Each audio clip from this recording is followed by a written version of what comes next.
இந்த மகா சிவராத்திரி இயற்கை நமக்கு கொடுத்திருக்கிற ஒரு மகத்தான அன்பளிப்பு.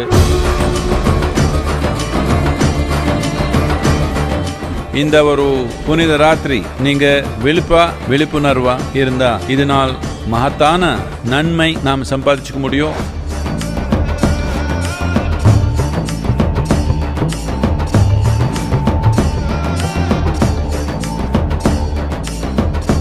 நம்ம பூமிக்கு சூரியனுக்கு இருக்கிற தொடர்புல இந்த நாள் தானவே நமக்குள்ள நம்ம உயிர் சக்தி பொங்கி மேல வர்றதுக்கு ஒரு வாய்ப்பு இருக்குது.